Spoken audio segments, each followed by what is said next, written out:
Okay, Kevin De Bruyne is to leave Manchester City at the end of the season. He will not seek a contract extension. He's made the announcement's been made public today that the club and player are parting company. And I find it interesting when clubs just let players run down their contracts or, for whatever reason, allow it to happen. We've seen it with Liverpool as well, with Trent Alexander-Arnold and potentially Van Dijk and Mo Salah as well, with their contract issues where they haven't been extended yet and protracted contract talks. And in Man City's case, it's Kevin De Bruyne. Now, he's 33, so he's still got a couple of good seasons, 3 or 4 good seasons left in him if he can stay fit. And fitness has been an issue for De Bruyne. He has had a lot of injuries throughout his career. But when he's fully fit, he's one of the best, if not the best midfielder, potentially, we've ever seen. There's just two glaring absences from his awards cabinet and his trophy cabinet, which is a World Cup and a Ballon d'Or.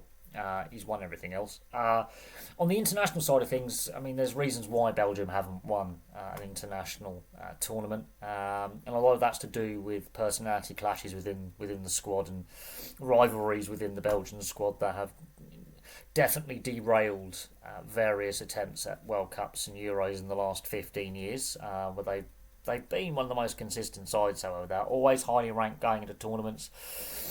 But in the last couple of tournaments, Belgium have been very, very disappointing. And that, I think, is it on De Bruyne with Belgium? I don't know. But with Man City, he's an integral part of the team, and I think they are going to massively miss him next season. Where he ends up is going to be interesting. Obviously, there's a lot of speculation he might end up in Saudi Arabia. I don't think De Bruyne is going to go to Saudi Arabia. I just have a feeling he either may return to the Bundesliga, he might reunite with Wolfsburg, where he obviously made his name earlier in his career. He might go to the MLS, for example, which is other players it's helped prolong their careers. Ibrahimovic comes to mind, and even David Beckham. They prolonged their careers by going to the MLS when people said they were done and they're going to retire there. They carried on playing and being successful for many years after. He might even end up returning to Belgium for a brief stint back to his homeland. But wherever he ends up, it's going to be interesting. If he does end up in Saudi, I'll be highly surprised.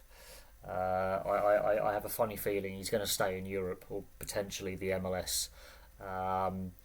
But on Man City's side of things, I mean, Rodri obviously has been injured all season, so the midfield area is going to be a key area that they need to improve on for next season. And we know that Guardiola has obviously signed that contract extension into next season. Now, also another point that I want to raise is, have the 115 charges had a part to play in De Bruyne's decision to decide to leave the club? Has that had a part to play? Has their poor season by their standards had a part to play, where he's decided he doesn't want to be part of the Man City project anymore? Is this a sign that Man City are in a rebuild phase? Because from the sounds of it, it sounds like they were more than happy just to let him go. I find it interesting they're letting him go for nothing, and that they didn't try and get something done in either the January or last summer transfer windows. The fact they're letting him go for nothing is a bit of a puzzler to me. But we'll see where he ends up. He might even decide to say he's retiring, for all we know.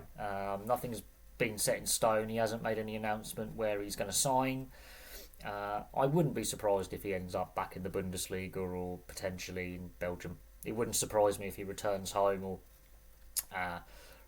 goes back to a league he knows, like the Bundesliga. He's well thought of by Wolfsburg fans. In a sense, that's where he made his name. Obviously, he had to spell at Chelsea, and I think Chelsea are regretting letting him go. But Chelsea have let a lot of good players go, who've gone on to other clubs and had great success. So it'll be interesting where De Bruyne goes. But is this a sign that Man City are going into a rebuild? Because to replace De Bruyne is going to be a hard task. Rodri obviously is a very good replacement, but he's been injured for most of the year, so this does leave Guardiola with some midfield headaches, and this comes on the back of a disappointing season. But De Bruyne's last game could be the FA Cup final. They've obviously got to get past the semi-final stage, but in theory, his last match could be the FA Cup final. That could be his last chance for silverware. It will be his last chance for silverware with the club. But they're not guaranteed to make the final. in my opinion, they have been disappointing, even though they've made the semi-final of the FA Cup. They haven't set games on fire in the FA Cup. They've struggled against lower league opposition and Premier League opposition to get to the semi-final stage. They haven't been convincing. They have been exposed in midfield and defensively. Could that be another sign that maybe there has been a breakdown in relationship between De Bruyne and Guardiola and the club? Could that? Because there are things that we don't know, and we're speculating. But what we do know is De Bruyne will no longer be a Man City player next season. So from me for now, thank you very much for watching. I'll place your thoughts on De Bruyne leaving Man City without extending his contract and deciding to not renew his contract and call it a day. It's very, very interesting. Is this a sign that Man City are going to go into a rebuild and be still competitive, but potentially not winning the title for a season or two? And could this be the sign that there's a lot more change coming at Man City? Anyway, I'm going to leave that there. Place your thoughts in the comments section below, and I'll have some more content for you all very, very soon.